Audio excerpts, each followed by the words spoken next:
Good evening, everyone, and welcome to Historically Black Sense News. I'm Shemai Cook, and tonight we have three special guests: a HBCU alum, and a HBCU alum, a HBCU queen, and a HBCU student leader. Our first guest tonight is a Florida A&M University graduate and the founder of the Grant Access, which is a event planning and production agency. Please welcome Lauren Grove to the show. Hello, Ms. Grove. How are you? Hi, I'm great. How are you? Thank you so much. We're glad that you are here. First of all, I want to say thank you for spending time on out of your busy schedule. You're a busy woman, and we appreciate your time. We're gonna get into it later, but you just produced the U.S. Open. You live, yes, at the Yes, U.S. Open, yes. U.S. Open. Yes. So we're glad that now the U.S. Open is over, you're back to talk to us. Now, Yes. now you're the founder and chief executive architect at at TGA, Mhm. which is an event planning and production agency, which was founded in 2014. Yes. You have worked with high level clients, including a Nike, the Nets of Brooklyn, Fox, and in a number of other agencies. What did you want? Why did you want to create this agency? And talk about your experience working with these major companies. Well, I got really my start in event planning and production while I was on campus at FAMU doing Wow. events on campus. I'm a member of Delta Sigma Theta, the Beta Alpha chapter at FAMU. And that's really where I got my start in event production. And so around 2014, I realized that this is something that I was really good at. And I should continue. And so I, at the time, was working in media and advertising. I was a director level at an advertising agency and decided to go full time with my company. And so I knew that I wanted to produce luxury and very well run and executed experiences, specifically focusing on the Black and Brown community. And so thankfully, our clients have allowed us to do that over the years. Now, you co-founded HBCU Spring Coming, Yes. which is described as a HBCU homecoming in New York, and Mhm. it runs through over. It's been running for over a decade. Yeah. It's in each April. It happened in April. Yeah. But you guys expanded. You're in Alabama and Birmingham and Yep. Los Angeles. Talk about why is it so important to have this event around the country for to highlight HBCUs in the springtime. Mhm. Well, I think the name's Spring Coming kind of speaks to itself. Thankfully, Yeah. my co-founder is actually my cousin, Wow. George 2.0 from Morehouse College, a proud graduate of Morehouse. And so he came up with the name. But we realized that although we would go back living in New York City to our respective alma maters for homecoming every year, our friends couldn't always do that, right? If you live in New York City and you went to, Talladega, or you live in New York City and you went, to Edward Waters College in Florida, you may not always get back for homecoming. And so we thought it would be really dope to have a homecoming in New York City, focusing on HBCU alumni and that kind of post college experience, Yeah. but also fundraising for students from the Northeast who are attending HBCUs in the fall. So to date, we have awarded over 150 students with scholarships, and our total give back right now is in excess of $500,000. Oh wow. Oh, that's good. You're making it rain over there. Yeah, Oh, we're trying. recently, like I was saying, you produced a performance at the U.S. Open during a special ceremony. Mhm. What featured your alma mater's band, the Yeah. Marching 100. Why was it? Why is it so important to allow HBCUs or to highlight HBCUs at these major sporting events? Well, I think the United States Tennis Association, which is the organization that produces the US Open, has been one of the few organizations in this day and age to really double down on their diversity, equity, and inclusion efforts. And so they came to me 5 years ago, actually, to our agency to produce the first HBCU Live at the US Open. And they wanted to bring the yard experience to tennis. And so we have been able to successfully do that for the last 5 years. This year was incredibly special, not only because it featured the Marching 100 from FAMU, but also because it was the 75th anniversary of Althea Gibson breaking the color barrier at the US Open. And so she, a lot of people may not know, is an HBCU grad, a graduate of Florida A&M University, a member of Alpha Kappa Alpha as well. And so the entire open 2-week tournament was surrounded or featured Althea Gibson. And so the HBCU Live Day was really special because we really got to bring home what makes HBCU so special, and likely why Althea Gibson chose FAMU. As a FAMU alum, there's a lot of FAMU love in this part of the show. You co-founded Rattlers in the Vineyard, which is a alumni celebration that happens in Martha's Vineyard every summer. Talk about this event and how has it helped you connect with other alumni? Yeah, so I co-founded Rattlers on the Vineyard with 2 other alums, and Hope Jones and Derek Heck. And it really started as just a conversation. We would go vacation on Martha's Vineyard every year and realize that a lot of the larger HBCUs did have weeks of celebration there. And so there's a Bison on the Vineyard week, there's a Pirates on the Vineyard week, there's Legacy Week on Martha's Vineyard, which encompasses all of the HBCUs. And so we thought it would be really amazing for the Rattlers who are on Martha's Vineyard would like to have that experience to come. And so we have, a lot of really amazing families. We do really, really great programming. And it's just a really kind of laid back vibe. It's an opportunity to do work and connect with other alumni, to put our money where our mouths are and making sure that we are giving back in the way that the university needs us to. And to also just fellowship with each other outside of your, average homecoming. Laura Grove, thank you so much for coming on Historically Black Since News. We appreciate your time. Thank you so much for having me. Thank you so much. Our next guest is a music therapy student at Howard University in the 6th HBCU Miss People's Choice. Please welcome Trinity Colbert to the show. Trinity? Hi. Thank you so much for coming on. How are you? Thank you for having me. I'm good. How are you? I am well. You are the president of the Delta Nu chapter of Sigma Alpha Iota International Music Fraternity. Can you talk about your organization there at Howard and what it brings to the table in music for students in music at HBCUs or across the country? Yeah, so Sigma Alpha Iota is one of the oldest music fraternities for women that there is. And actually, the Delta Nu chapter, founded at Howard University in 1965, is the first HBCU chapter ever founded.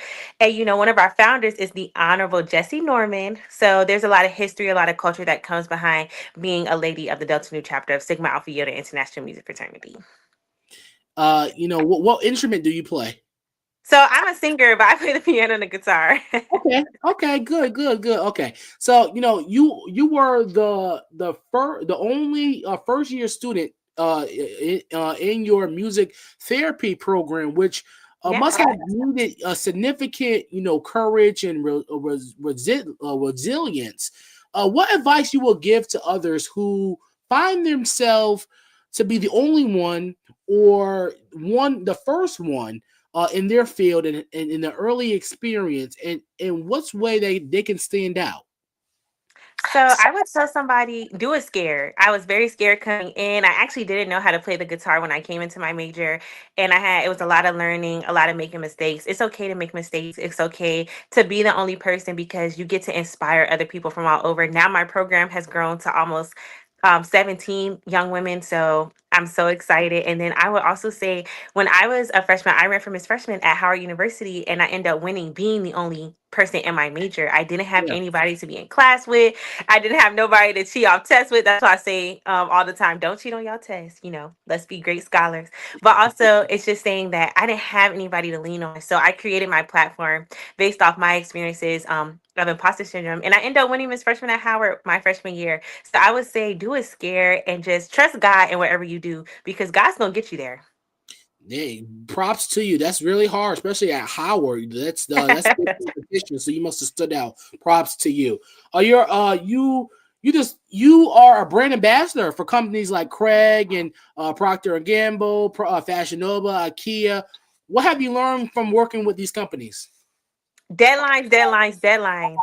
Be on time. To be early is to be on time, and also be your authentic self. Brands are looking for you. They want you like as a person, and this is why they chose you. You don't have to compare yourself to other people because what they're looking for is somebody who knows how to truly be themselves. Yeah. God made you unique and beautiful, and in His Word it says, "Before I formed you, I knew you." And He knows every hair on your head. So I just say, what I learned is be yourself, and don't be afraid to kind of think outside the box a little bit.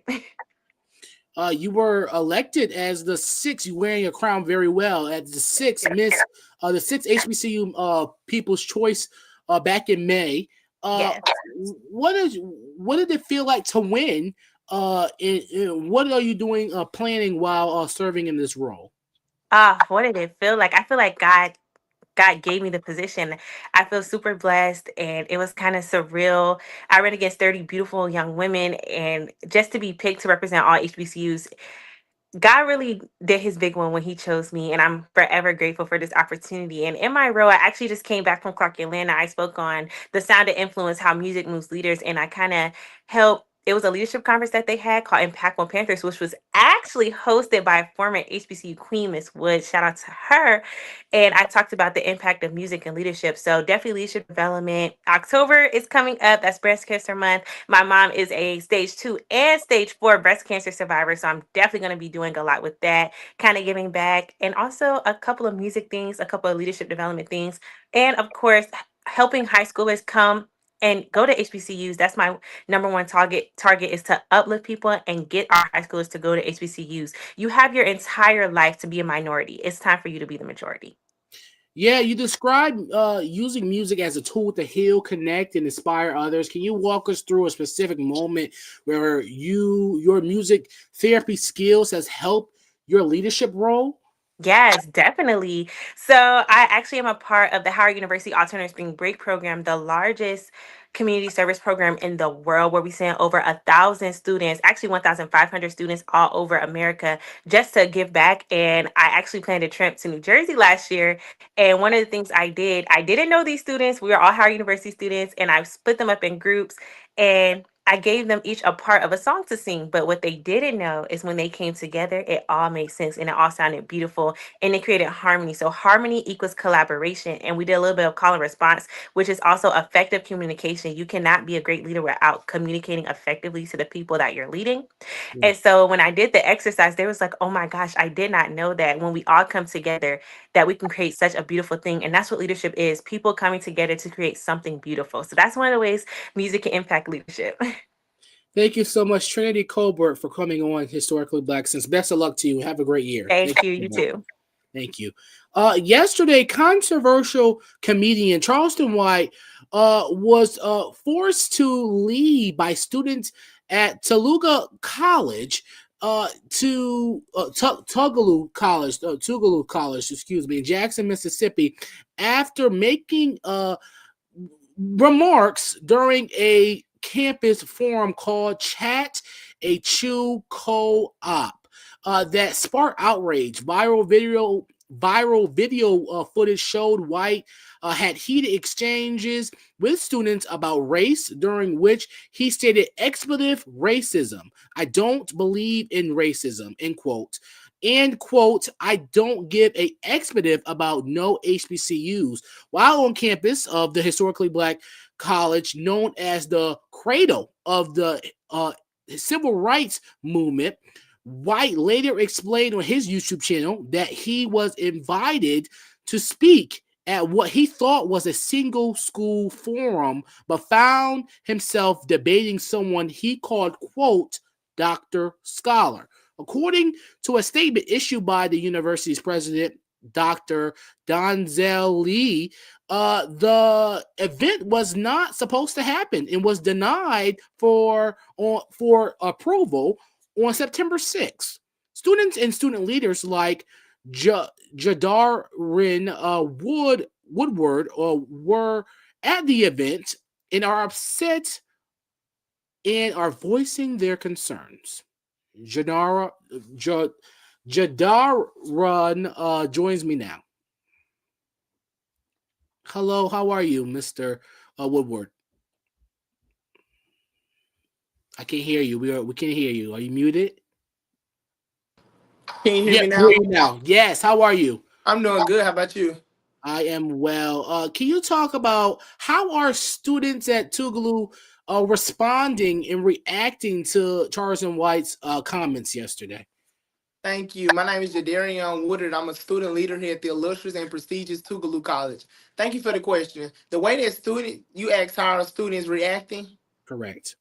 students are we're actually still living our normal lives. We're not Yeah. letting anything or controversy get to us. We're still happy. We're still, we appreciate the spot. I wouldn't say we appreciate the spotlight. We thank you, we thank everybody for coming up and with the questions and all, but students are still happy. We're still going to class. We're still living our day-to-day lives happy. We're not letting anything tear us down. Although the comments made did, turn to female students because of the remarks that he's previously made Yeah. towards black women and young ladies, and we have black young ladies here, the major population in our college is young black women. Although those remarks did tear them down, we made sure, like organizations such as the Men of Excellence, Tougaloo SGA, and other organizations on campus reminded our young black queens that there are still black queens. Don't let no one turn them down. And that's advice to all young black women out there. No matter what remarks Charleston may make or any man or woman may make towards you, don't let that get to you. So students are still happy. We're still living. We're blessed to still be here, and not let remarks from someone such as an uneducated guy get to them and tear them down. So we're doing good. Jadarian, can you talk about can you set the scene and explain? You were in the room where it happened, you were at the event. Can you Yes, sir. explain how this event went down yesterday and how did it get to the point that it did? Can you walk us through in the audience and what happened? Yes, sir. So we got word flyer out, and it said the Trust and Why will be there for a chat and chew for a panel discussion. Students came out. It was a large amount of students in the presence. The panel started. Questions were asked to him and the panelists, not just him. Questions were panelly asked to him, and to clear up, they were asked to all three panelists. Charleston began to go back and forth with someone that was on the panel. They had the formal disagreement. He became outraged and disrespectful once his answers seemed to not be agreed with by the other panelists. Yeah. He got heated and became to be ignorant. Or I wouldn't say I don't want to use that, but that's the act that he gave off. He became belligerent and then he went outside and exploded. And he got to drop the mic and then exploded. And then that's when the cameras came out and he just went to making disrespectful remarks towards HBCUs and black women and students of color. Uh, Charleston, he said that, quote, this is a quote, I don't give an expletive, can't say the word that he actually said on television about no HBCUs. If he doesn't give an expletive about HBCUs, why do you believe he came to one? I feel as if Charleston came to Tougaloo because he said that he was aware of where he was coming from. It takes 2 clicks to find out about the luxuries and prestigious Tougaloo College. So I will have to disagree that if you hate, like I'm saying, I feel as if he used Tougaloo. He used our name because he know the weight that Tougaloo holds in this world. So I feel as if he came here to go viral. He came here to make his content and do what happened. And we as black men and as blacks, we have to hold ourselves to a higher standard because we're already beaten when we were born in this world black. So for him to make those remarks, I feel as he did all of that to get this attention that he's receiving because that's what he lives for. So I feel as if he came here just for a viral video. So he basically used Tougaloo in a way, is what you believe. Exactly. Earlier today, I reached out to administration. I reached out to Donovan Coley, who is the VP of enrollment in student services over there at Tougaloo. He told me that he was not even invited by a school. So, do you know who invited him to the event? Yes, sir. Well, I'm unsure on who exactly invited him to the event. I know the moderator. We had a moderator that had clear knowledge I'm not gonna say she knew exactly who they're older. Let's be real in this word. Nobody they don't know Charleston like we know Charleston White. So when students saw his name on the flyer, everybody they came out not for him. They came out to see if it was true that he was there. So VP Coley did was unaware, and the event was, as you said, the president stated was denied because of who the people who knew he was. So repeat the question that you want me to answer. No, I'm just saying. Well, you kind of answer it. Do you know how he got there? And you know who invited him to the event? He reached out to, from our knowledge, he reached out to alumni wanting to come to Tougaloo because he was in the area already. He had did a show at a nightclub, something called Johnny T's, and he was in the area. As he stated on his live, he said, I can go spend 10 minutes at Tougaloo and let me stop by there for 10 minutes, quoted on his live, and he wanted to spend time here. So they just saw a celebrity or somebody reaching out. They didn't see this black, well, I'm not even gonna keep saying black, this guy, this comedian, wannabe clown. They didn't see that. They saw a name, from my understanding. That's what I'm getting. They saw a name, so the person didn't want to say no, I'm guessing, and turn him down. But he basically used Tougaloo, as I said. So that's how he ended up there. He's supposed to be spending 10 minutes. He spent maybe 7 and got his viral video. Do you believe he will ever apologize about his comments? Sadly, no, sir. He owe a lot of apologies. If he was gonna give one, I feel as if he would have did so by now. But instead, he continues to tear down Tougaloo College. And on live, as we saw how he continued to compare us to Harvard and all of these other Ivy League schools and state that he would never send his kids to Tougaloo. And he owes the world an apology for all that he said. But I have to say, no, I doubt he would ever give us an apology. But like I said, I want to shout out many organizations here on campus that have continued to uplift our young black women, not just on yesterday, but every day. Know that you are someone. Thank you so much. We appreciate you so much for coming on Historically Black Sense. I do want to quote the statement that your president sent out, Dr. Lee. He did put a statement saying that Tougaloo College proudly stands as an HBCU with a legacy rooted in excellence, resilience, and social justice. We do not condone hate speech or rhetoric that undermines the dignity of our institution or its constituents. I just want to make sure we're clear about that. The institution did put a statement out yesterday following the event. Thank you so much for coming on the show. Thank you for No having me. So what happened at Tougaloo highlights a bigger issue. Too often, the only time HBCUs make national headlines is when something wrong goes on. But our schools are more than just these moments. We enter the culture. We center around excellence. And so tonight we want to unpack how HBCUs are portrayed in the media. Also spotlight moments where we've broken through with positive representation. Let's bring in my colleague Deuce Tucker and alumni of Livingstone College, Jalen. Welcome to the show. Welcome, guys. Thank you so much for coming on the show. Pleasure's mine, brother. How are you guys doing? Hello, fellas. How are you doing tonight? I'll say I'm here. I'm here. Yeah, you're here. That's a good way to put it. I think a lot of people feel what you're feeling over there, Jalen. And how Deuce like the casual look today, looking sharp as always. But let's get into it though. There are patterns, me and Deuce and have been in media for a minute. Deuce, you've been in media longer than me. We see the patterns that national media or local media portrays when good things happen, it's not publicized. But when bad things happen, or crime, or there's a shooting or a stabbing or something, or a fight on campus, they're the first one there. Why do you think this happens? I'm going to start off with Deuce and go over to you, Jay. Well, honestly, I feel as if when it comes to mainstream media, the focal point of that is to be able to receive some type of controversy or drama, to be able to have some type of viral headline so that people can be able to tune into their blogs or their vlogs or their stories or their websites or even their live newscasts. Basically, because I hate to say it, but in references of some people within this world.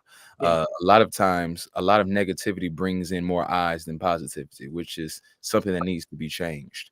However, I also feel as if because of the ignorance from some people on the outside of things that are not necessarily aware or who fail to acknowledge the importance or the essence of what a historically Black college university is, that doesn't necessarily allow people to actually receive the full attainment in reference to who we are as a people, as a community, and as a group that helps millions of people to achieve great things.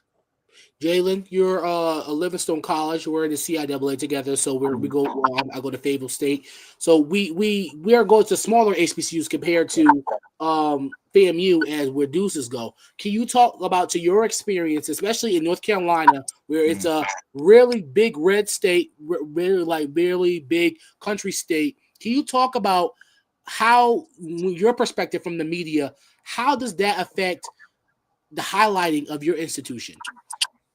I definitely will say it puts a major effect because Livingstone College, a little bit of the background, we are a smaller private HBCU in Salisbury, North Carolina. Salisbury, North Carolina grew up as a Confederate town, and it's a town full of, white people. So being in a town where majority of the population is white, yes, you have blacks, you have Hispanics, you have whoever else is here. Being here, something could strike off at Livingstone College, and the town of Salisbury, the county of Rowan, and the whole state of North Carolina is quick to put us on the media, straight to backlashing us. Like, for example, we had a homecoming shooting back in the year 2022. Mm-hmm. So they were so quick to put us on the headlines and saying, oh, it's a Livingstone College student, Livingstone this, Livingstone that. Meanwhile, it was a local who caused the ruckus and caused all of that to happen. Yeah. But the news didn't put it that way. They put it later on when they found out who the person was. But it could be the little incidents that happen on a smaller campus like us and in a town where it's majority white people and in a state where there are people who agree with having HBCUs and there are people who don't agree and who Yeah. really don't like us and want us away that Yeah. are so quick to hit the media and like, yeah, this happened here. Or when A&T had the football player who they just found, thank God, it was, people in the comments, bashing and, talking trash.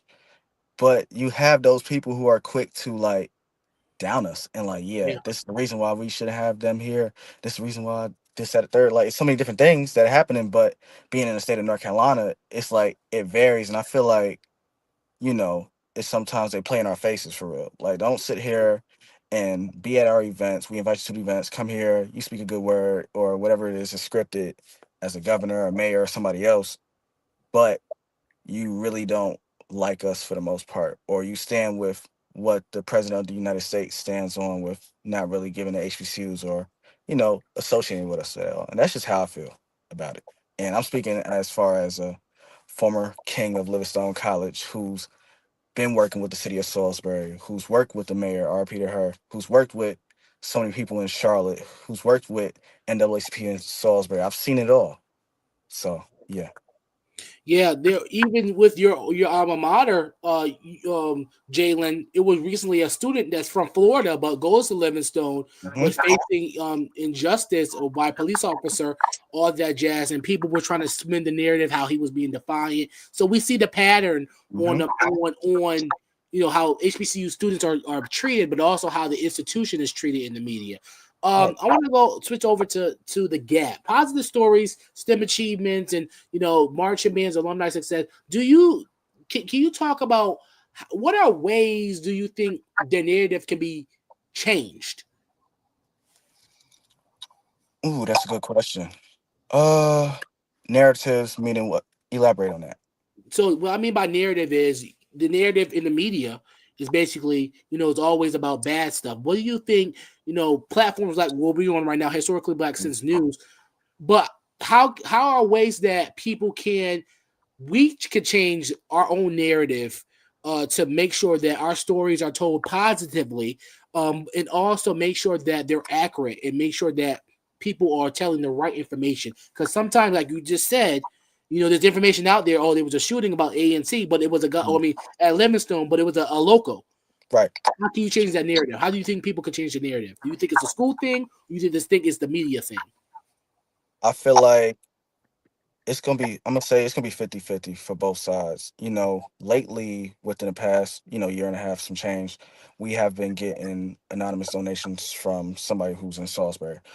Outside of that, I really feel like the news would need to not only have those conversations with people on the campus, but I feel like within those conversations, they need to actually jot down real information, because anybody can just call the news and say, "Oh, this happened," without any real information. And there needs to be actual evidence and, like, a list basically stating and note stating what's actually going on, compared to a random parent or a student just calling stating, "Oh, this happened."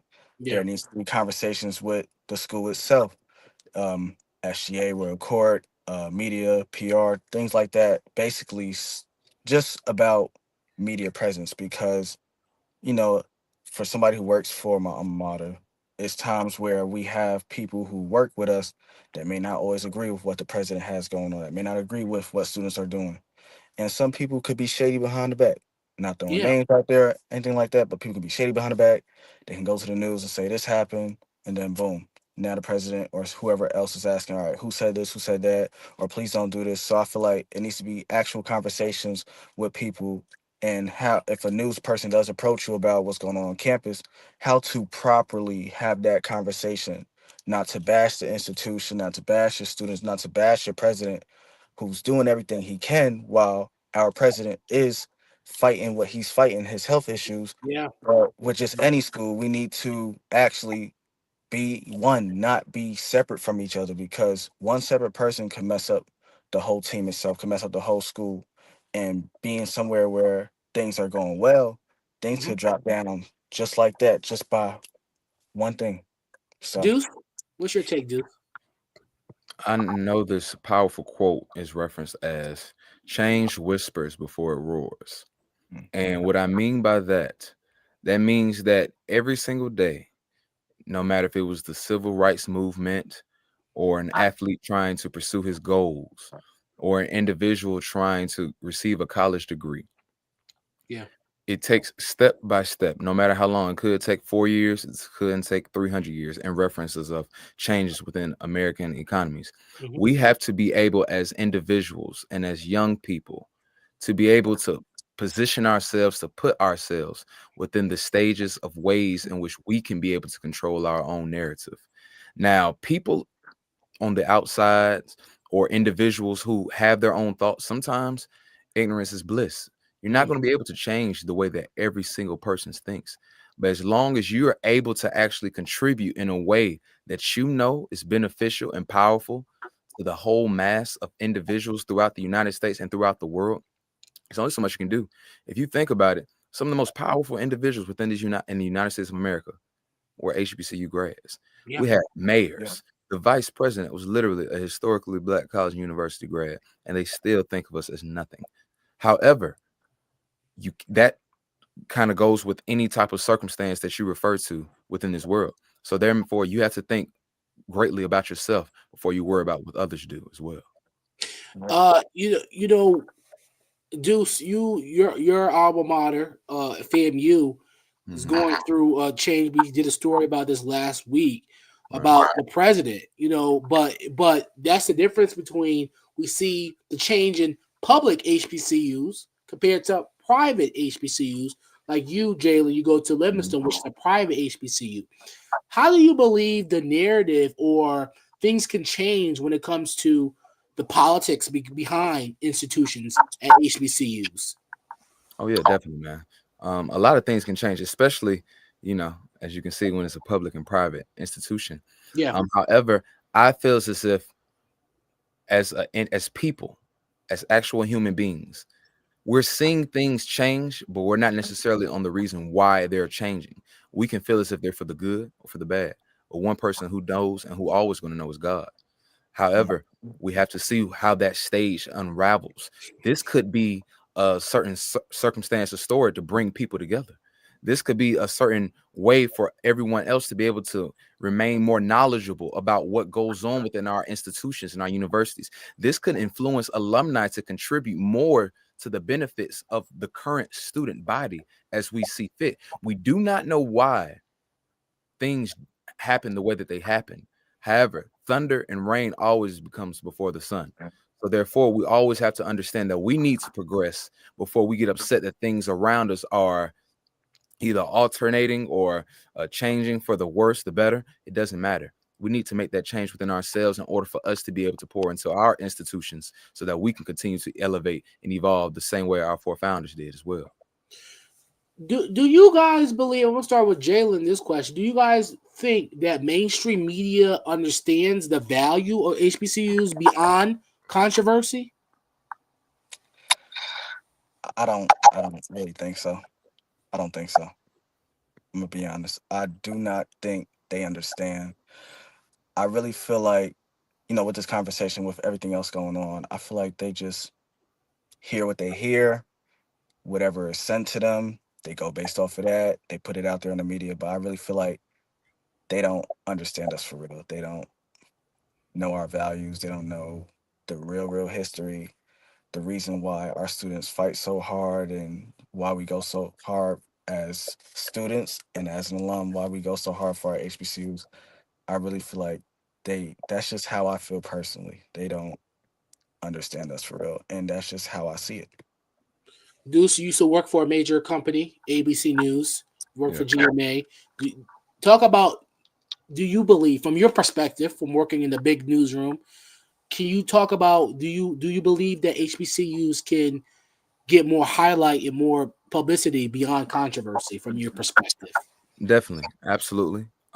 Especially I feel like it's two entities of it. I feel as the entity of mainstream media specifically, they are probably not necessarily as fond of HBCUs or anything of that matter. If you think of any celebrity, any high profile story, there's always going to be some type of positive aspect in the beginning, but as soon as something negative hits, there's their focal point because they know that draws in views. That brings in people's eyes and things of that nature. And it's very disappointing and disheartening to know that the only thing that you are relying on in reference of institutions or some type of facility or some type of actual facilitation that brings millions of people together is negativity based off of the color of someone's skin or based off of the actions that people exude throughout whatever area or economic values that they have or whatever type of community that they live in or establish in. So I feel as if it depends on the people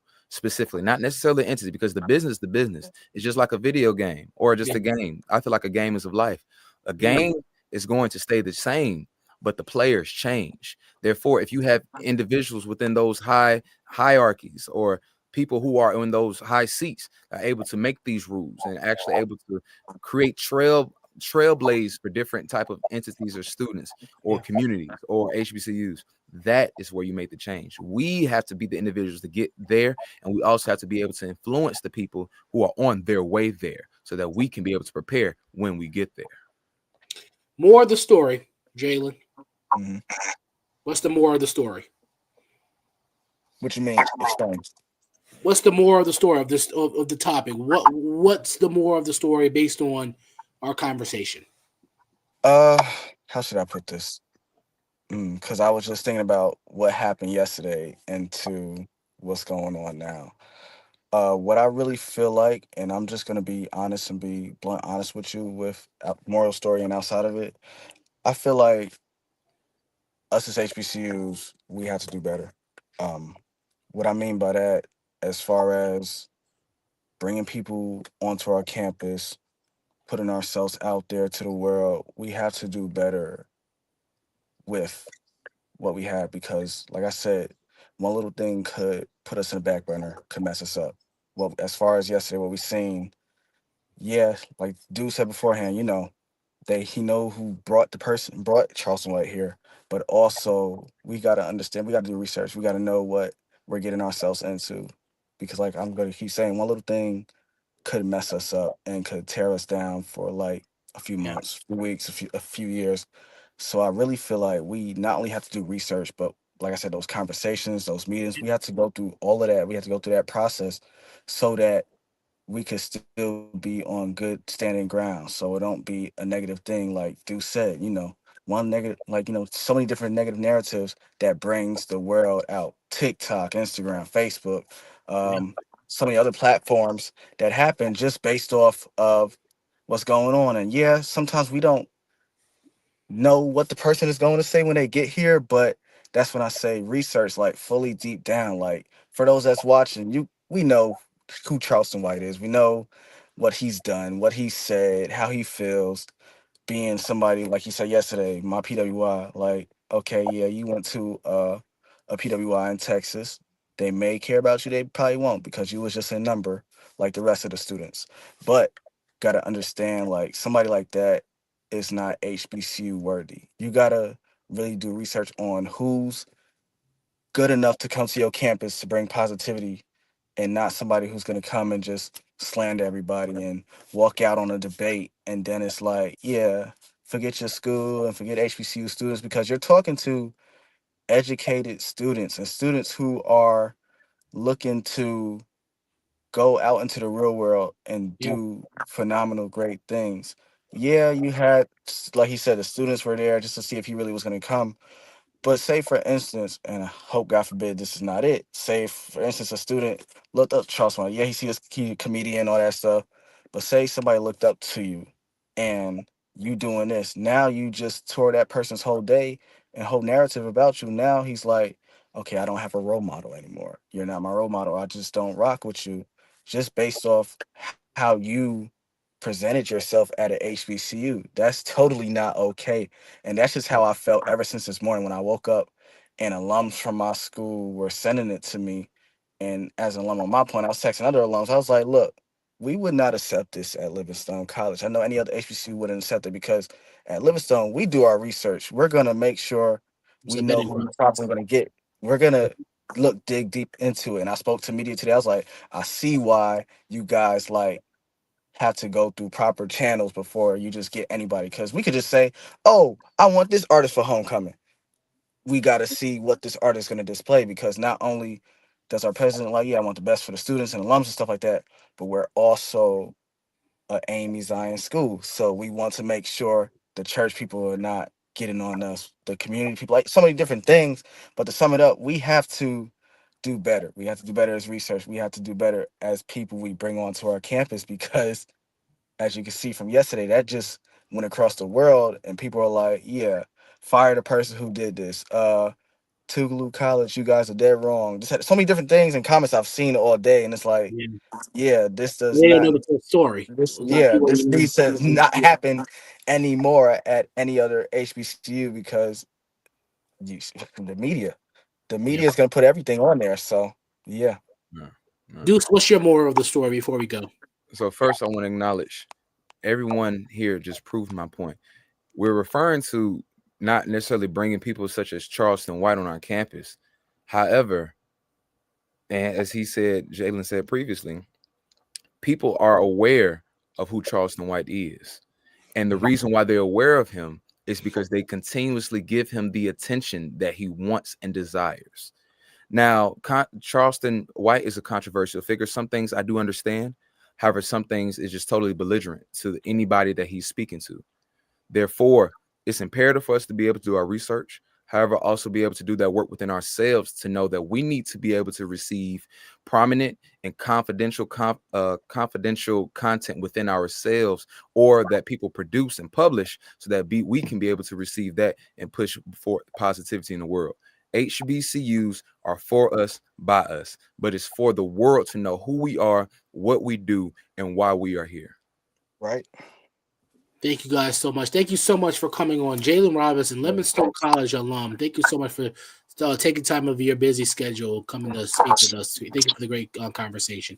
Always Deuce Tucker, always my brother. That does it for our broadcast tonight. Thank you guys so much for tuning in. If you continue to join the conversation in the comments and on our Instagram and Facebook pages and YouTube, we appreciate you guys for tuning in. We'll see you guys next week. The action never stops. I'm Shemai Cook. Bye bye. And I'm Deuce Tucker.